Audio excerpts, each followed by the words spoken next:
बाबा कब तक हमारे हाथ में कटोरा रही, कब हमारी मुरादें पूरी हुई बाबा। हम बहुत परेशान हैं, हमारी इच्छा पूरी कर दो बाबा। बच्चा बिल्कुल नहीं रोने को, जल्द ही तेरी मुरादें पूरी होने वाली हैं और हाथ में जो कटोरा है ये दूर भाग जाएगा। टेंशन बिल्कुल नहीं लेने का।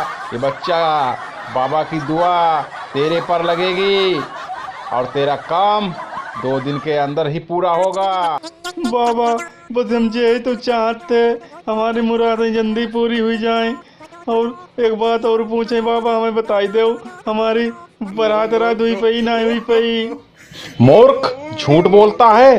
तेरी शादी हो चुकी है और तेरी दुल्हन इंतजार कर रही है। तू घर कब जाएगा अपनी दुल्हन के पास? हैं, यहाँ कब तक भटकता रहेगा गलियों में भीख मांगते हुए? बाबा हमारी घरवाली में तीर नहीं जान देती हमें कतई, कोई ऐसा ताबीज दो तो हमारे गले लगी रहाई करे। हम बहुत परेशान हैं बाबा। बच्चा, तेरी घरवाली तेरे बस में हो जाएगी।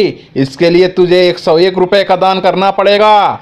और ये ले भस्म, मरघट की है, और जा अपनी घरवाले के ऊपर छिड़क देना, तेरी घरवाली तुरंत बस में हो जाएगी। ऐसा करियो बाबा, बधाई दे बद देती नहीं हमें कतई, रोटी पानी कतई नहीं देती, सब कुछ देने लगी। बस 101 रुपए निकाल, सब कुछ तुझे देगी, जो चाहता है वो भी मिलेगा।